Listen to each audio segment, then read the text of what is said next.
homeland.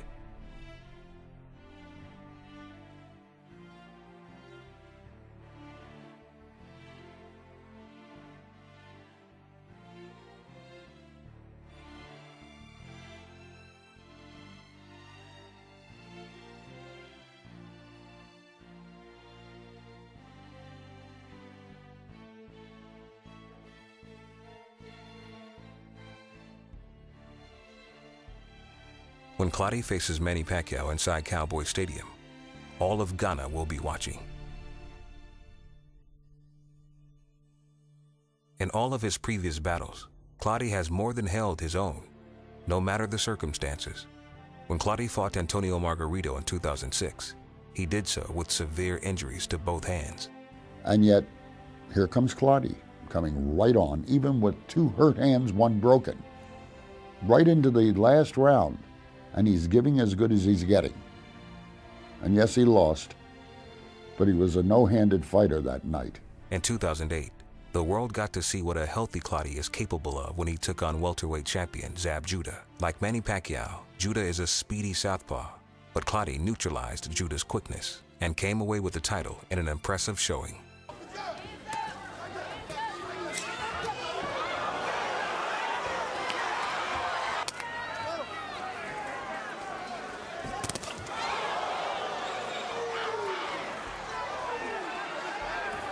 And Joshua Clottey really just took Zab Judah out of his game plan. The speed difference didn't make that much, and Joshua made him quit. And I think that showed to me that Joshua Clottey was a legitimate world-class welterweight. From Accra, Ghana, Joshua. The victory made him a hero to his people in Ghana.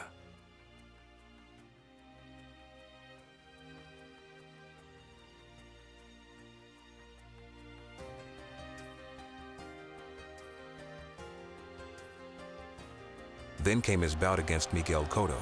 The two collided last June in New York's legendary Madison Square Garden on the eve of the Puerto Rican Day Parade, an annual event that draws thousands of Puerto Rican fans to cheer on one of their own, Cotto.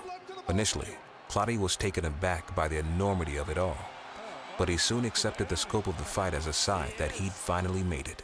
I love the crowd, the way they're shouting. That makes you a boxer. That makes you somebody in the game. Clottey proved he deserved to be there, displaying both his defense and punching power. Cotto knows that if he stay there, I'll keep throwing and keep hitting him. That's why I keep running away. Despite his tremendous efforts, a controversial split decision gave Cotto the victory.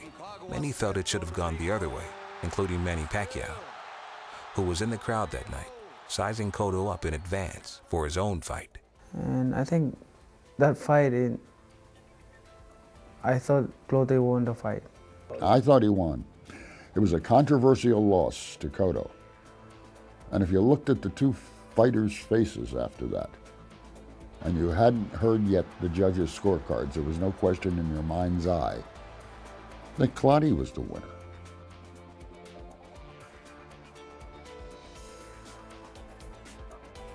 It was just one more example of the edge Clottey has walked between victory and defeat.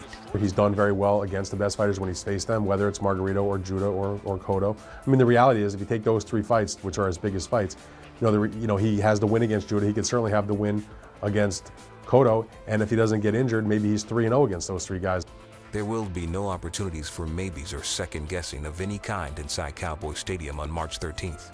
When Clottey touches gloves with Manny Pacquiao, he will have to summon every ounce of instinct, intellect, and courage he possesses, and combine them all to make the showing of his life. Manny Pacquiao knows it's all up to him, but he also knows his legendary trainer Freddie Roach is never far behind to lend support. The two met when Pacquiao was just another young fighter with dreams of greatness. I remember when he came to my gym, I was really impressed with him. I thought for sure he'd be my next world champion, but that was at 122 pounds. Maybe a title at 126.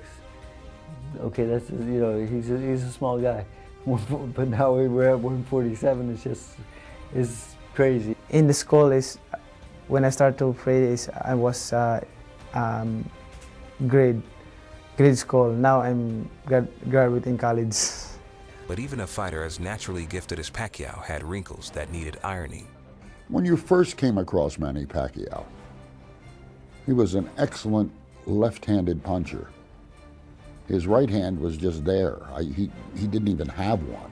His footwork was also messed up. He didn't have the best footwork. By his own admission, Roach had gotten complacent with their training regimen. Then Pacquiao lost to Eric Morales, and Roach made a vow. That was a wake-up call, and I said, you know what, Manny? I'm not going to make that mistake again, ever. I says, you know what, we're going to become a complete fighter. We're going to work on footwork, balance, left and right hand, and it took us 8 years to kind of get to this level. Now both agile and deadly with his left and right hands, the Pacquiao the fight world knows today was born.